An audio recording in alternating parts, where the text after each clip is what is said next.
Pertama kali itu saya dihubungi oleh Bu Deli untuk ditawarkan untuk ikut berkolaborasi dalam film ini, mendukung film ini. Nah, pertama tertarik itu karena Bu Deli menawarkan akan membawa wastra.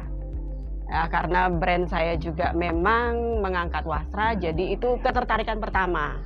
Terus ketertarikan kedua itu karena peran utama di dalam film ini itu adalah seorang calon fashion designer. Nah, itu alasannya saya tertarik.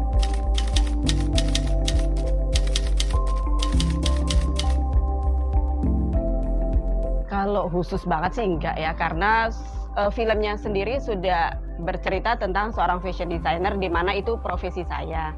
Tapi waktu itu sempet sih kayak menggali apa sih karakter utama di dalam film ini itu seperti apa. Jadi desain yang cocok untuk dia sebagai calon fashion designer saat itu sebagai mahasiswa itu apa sih, apa gaya yang akan ditampilkan, bagaimana wastra yang cocok untuk seorang anak muda yang sedang menuntut ilmu sebagai seorang calon fashion designer. Jadi karakternya seperti apa, baju yang cocok seperti apa. Nah, itu sih yang saya gali, yang saya cari seperti itu.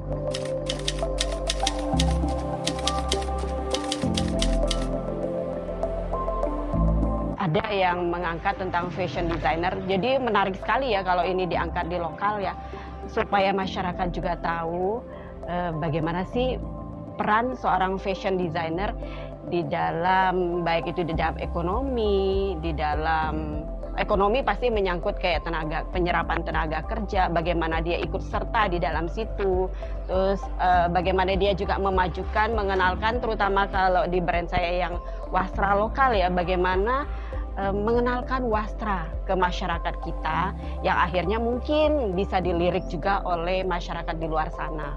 Jadi secara tidak langsung ini bisa membuat masyarakat semakin tahu apa sih fashion designer itu, yang tidak hanya mungkin orang-orang tahu fashion designer itu ada show-nya, tampil di TV, mungkin tepuk tangan seperti itu. Tapi sebenarnya tidak seperti itu. Kami itu di belakang layar tuh kerjanya banyak sekali. Bisa juga sampai harus ke pedagang kain, belusukan, ke pengrajin, ke tempat yang tidak glamor sama sekali. Itu ada.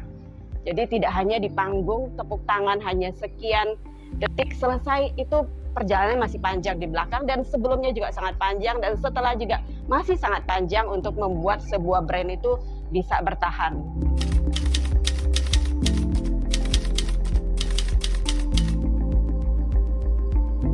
Kalau menurut saya itu, kalau sustainability itu udah seperti sebuah kitab keharusan ya bagi semua fashion designer ya.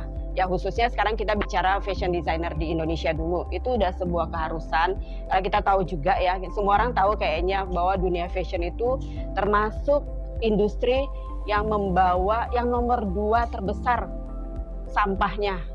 Nah, ini jadi sebuah tanggung jawab bagi semua fashion di Indonesia, fashion designer di Indonesia itu untuk peduli dengan alam, untuk dengan sustainability, dengan berbagai cara supaya brand, semua pemilik brand ini bisa mengarah ke sana, tidak membuat fast fashion tapi lebih membuat produk yang sustainability. Kalau di brand kami itu caranya macam-macam.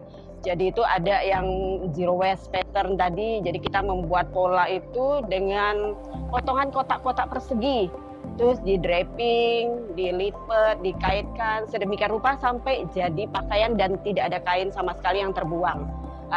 Terus misalkan nih, belum tentu kami ada semua produk itu ada yang tidak terbuang, ada bagian-bagian yang memang terpaksa demi estetika itu ada yang dibuang, digunting, tapi kita tidak buang.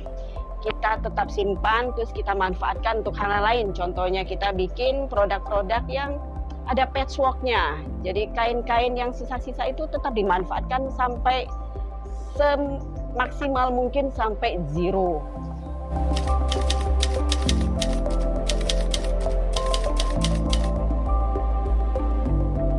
Kalau mimpi tentang industri fashion di Indonesia, mimpi saya khususkan dulu ke brand saya pribadi, karena saya otomatis lebih mengenal brand saya pribadi ya. Kalau mimpi saya secara pribadi bagi brand saya di dunia fashion itu akan lebih banyak orang yang akan memakai wastra. Bagaimana mereka bisa mengenakan wastra, mengenal wastra dari produk saya, misalkan dari produk brand saya, sehingga akhirnya mereka mencintai dan terus-menerus mau membeli wastra dan mengenakan wastra. Otomatis dari situ pengrajin juga akan terbantu. Jadi dari hulu ke hilir itu saling bersinergi supaya terbentuk perekonomian yang lebih baik. Nah, syukur-syukur setelah di Indonesia atau di lokal sini brand ini dikenal, syukur-syukur brand ini bisa diangkat keluar juga ke mata dunia untuk mengenal lebih luas. Seperti itu.